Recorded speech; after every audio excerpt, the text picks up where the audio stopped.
अगर पैसे कमाने तो वही रहना चाहिए और जनता की सेवा करनी तो यहाँ आना चाहिए, गाली नहीं खानी। तब मैंने अपना मन बना था क्या क्या करना चाहिए जनता के लिए। आप जैसे गरीब लोग वोट देकर बनाते हो, लेकिन विधायक से मिलने का अधिकार खो देते हो, मिल नहीं सकते। किसी न किसी को ढूंढना पड़ता था, भाई आजादी देश की है, लेकिन आप लोग गुलामी के मिल नहीं सकते। तब मैंने फैसला करा था मेरे दरवाजे 24 घंटे खुले रहेंगे, कोई गरीब अमीर किसी बरादरी का कभी कोई मिले, भाई 24 घंटे खुले रहे कि नहीं रहे बता दो। नंबर 2 मैंने फैसला किया था भाई आम आदमी के घर में दुख हो सुख हो, जब कोई नेता के घर में दुख सुख हो उसका तो सारा हल्का जाता है। किसी बड़े आदमी का दुख हो सुख हो उसके नेता आते हैं, लेकिन आप जैसे लोगों को मिलने की बात छोड़ो, घर में दुख सुख में शामिल होने का तो कोई तुक ही नहीं बढ़ता था, कोई सोच भी नहीं सकता था। तब मैंने फैसला किया था कि मैं जितने दिन भी सेवा करूँगा, मैं हर बरादरी के, हर आदमी के, हर गरीब अमीर के घर में दुख सुख में शामिल होऊंगा। भाई मैंने वो काम पूरा किया। 2000 से ले गए अब 2024 मैंने 25 साल तक लगातार मैं लगाया हूँ, भले मैं इलेक्शन ना लड़ा। तीसरा भाई भाईचारे में झगड़े भी हो जाते हैं, क्या सुनी भी हो जाए, लोग बाग लुटाते थे थाने तहसील में। मैंने फैसला किया था कि पंचायती तौर में दोनों भाइयों को बिठा कर समझा बुझा के और उनके घर बसाने का काम करूंगा, ताकि वो आराम से अपना जीवन आगे बिता सके। तो भाई मैंने इसमें भी कसर नहीं छोड़ी, और मैं समझता हूँ 100 में से 95 लोगों के तो झगड़े समझौते ही होते थे। नंबर 4 मैंने फैसला किया था दफ्तरों में जाते हो, लूटते हो, पैसे देगा काम करवाते हो। आज तक नेताओं ने नारे दिए थे भ्रष्टाचार मिटाने के, मैंने प्रण किया था, मुझे बहुत बड़ा तजर्बा था बड़ी बड़ी कंपनी में काम करने का। तो भाइयों मैंने आपके सामने करके दिखाया कि तहसील में जाओ, थाने में जाओ, बिजली बोर्ड में जाओ। भाई समय लगा था 5-7 महीने, आप लोगों का सहयोग मिला था। एक दिन वो भी था कि दफ्तर में पैसे मांगने वाला नहीं मिलता था, देने वाले देते थे। वो एक ही बात कहते थे तुम अब तो दोगे, फिर विधायक के पास जाओगे सामने वापिस करवाओगे। भाई लोगों ने बहुत भारी संख्या में पैसे वापिस करवाए, अफसर डरने लगे थे, लोगों के डेट खुल गए थे, वो काम भी फिर पूरा हुआ। भैया कोई जरूरी काम पड़ गया, राणा माजरा गढ़ी में सर, ये हमारे आखिरी कोने में पड़ते हैं, समझ का जाओ तो 1 घंटा लगता है। भाई काम बहुत जरूरी पड़ गया। मैंने कहा था भाई फोन पर बात करोगे, फोन में तुम्हारा काम करूंगा, चाहे रात के 12-1 बजे फोन करियो। भाई मैंने सब भाइयों की फोन पर सेवा करने का काम किया। भाई कोई मैंने भेदभाव नहीं बरता। हिंदू मुसलमान की जहां तक बात थी, आप लोगों को पता होगा, गवाह कोरोना जब लगा था, सारे नेता सारे देश के लोग ये कहने लगे थे कोरोना मुसलमान फैला रहे, जो जाओगा मरेगा। आपका भाई भरत सिंह छोकर सबसे पहले याद आपके लिए,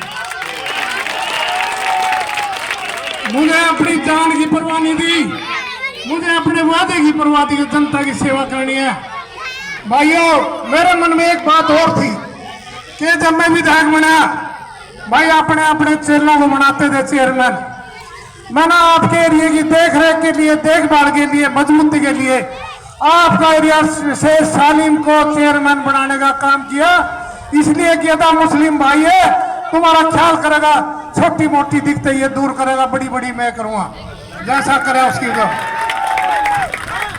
इतनी ईमानदारी से जब काम करे, 5 साल हिंदुस्तान में मिसाल है ये। थाने तहसील की रिश्वत कोई बंद नहीं कर पाया, कोई वापिस नहीं करवाया, लेकिन समर काल का एक ऐसा काम था, ऐसा हल्का था जहां ये काम करके दिखाएगा, रिश्वत बंद करी और ले ली तो वापिस करवाई। आप लोग सबूत हो इस बात को, वो एक नहीं हुआ। तो भाई जब माने इतनी ईमानदारी से और 24 घंटे तुम्हारे बीच में रहने का काम किया, अपना कोई बिजनेस व्यापार काम धंधा नहीं किया, इस हिंदुस्तान में आपका भाई पहला आदमी है।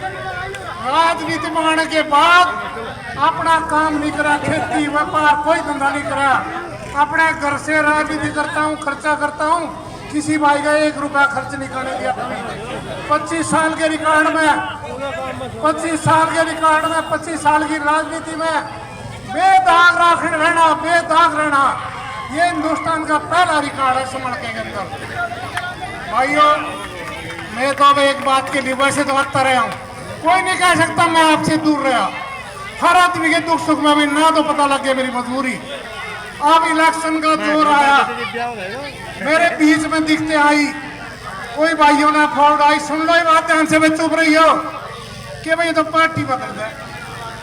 इस हिंदुस्तान में पार्टियां बदली है नेताओं ने टिकट लेने के लिए, मैंने बदली है टिकट को ठोकर मारकर तुम्हारी सेवा करने के लिए। जब कांग्रेस ने मेरा टिकट काटा, अगर मैं लड़ने का इतना ज्यादा शौकीन होता, कोई चौधर का मुक्का आता तो मैं इलेक्शन लड़ता। मैंने नहीं लड़ा, अपना चुपचाप रहा, पार्टी के अंदर रहा।